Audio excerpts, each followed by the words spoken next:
teman-teman semuanya, pernah nggak sih kalian ngelihat tulisan di spanduk, di sosmed, atau bahkan di tugas sekolah, tapi ngerasa seperti ada yang aneh pada tulisannya? Nah, mungkin itu kesalahan EYD. Kali ini, aku akan bahas tentang EYD atau ejaan yang disempurnakan yang sering sekali kita temui di sekitar kita. Nggak usah tegang.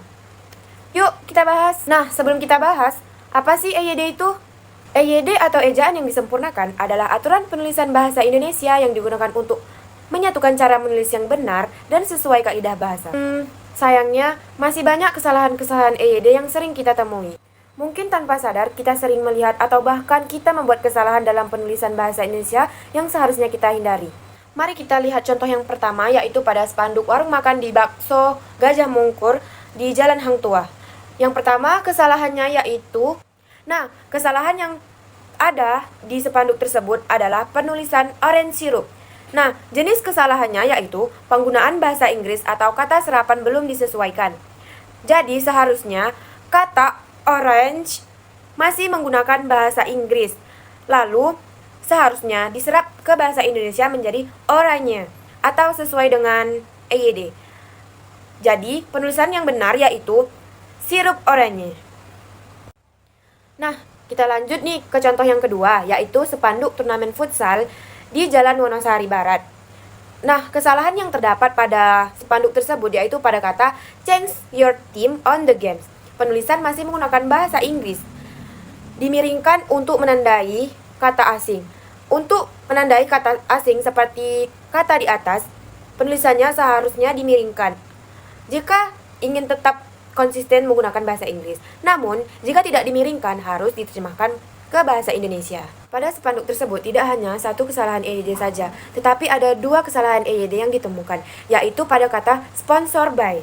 Kesalahannya yaitu frasa sponsor by salah secara tata bahasa Inggris, seharusnya sponsored by, atau diterjemahkan ke bahasa Indonesia disponsori oleh, agar jadi kesalahannya adalah frasa sponsor by salah secara tata bahasa Inggris, seharusnya sponsored by, atau diterjemahkan ke bahasa Indonesia disponsori oleh, atau diterjemahkan ke bahasa Indonesia disponsori oleh, agar sesuai dengan. Nah, baik, kita lanjut ke contoh yang selanjutnya, yaitu spanduk visi misi Sarjana Terapan Administrasi Bisnis Internasional yang ada di Politeknik Negeri Bengkalis. Kesalahan yang terdapat yaitu pada kata iptek. Nah, iptek merupakan singkatan dari Ilmu Pengetahuan dan Teknologi. Dalam penulisan formal seperti dokumen resmi atau spanduk akademik, penulisan singkatan yang berasal dari beberapa kata seharusnya ditulis menggunakan huruf kapital semula, seperti iptek. Ini bertujuan untuk menunjukkan bahwa itu adalah bentuk singkatan yang baku. Jadi, penulisan yang benar adalah. Baik, kita lanjut ke kesalahan yang terakhir, yaitu spanduk seminar yang ada di Politeknik Negeri Bengkalis. Nah, kesalahan yang terdapat pada spanduk yaitu pada kata implementasi digital branding. Nah, jadi kesalahan kata tersebut menggunakan frasa campuran bahasa Indonesia yaitu implementasi dengan bahasa Inggris yaitu digital branding. Sebaiknya konsisten menggunakan satu bahasa saja. Contohnya yaitu penerapan citra digital. Jadi penulisan yang benar yaitu konsisten saja menggunakan bahasa Indonesia yaitu menjadi penerapan citra digital. Nah, kita lanjut ke contoh yang berikutnya, yaitu spanduk seminar yang ada di Politeknik Negeri Bengkalis. Jadi, kesalahan yang ada di spanduk tersebut yaitu pada kata brand image produk UMKM. Jenis kesalahannya yaitu urutan kata kurang efektif. Karena frasa ini sangat membingungkan karena tidak jelas hubungan antar katanya.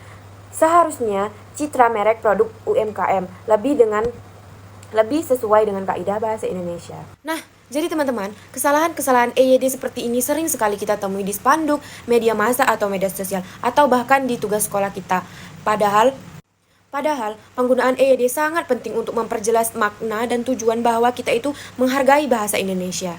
Jadi, yuk teman-teman kita lebih teliti dalam menulis dan lebih peduli terhadap penggunaan bahasa Indonesia yang baik dan benar. Dengan memperbaiki kesalahan-kesalahan kecil, kita ikut menjaga kualitas bahasa Indonesia gitu.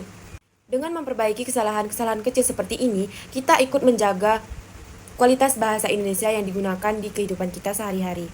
Baik teman-teman, itu saja pembahasan tentang kesalahan-kesalahan EYD pada kali ini. Semoga kedepannya kita lebih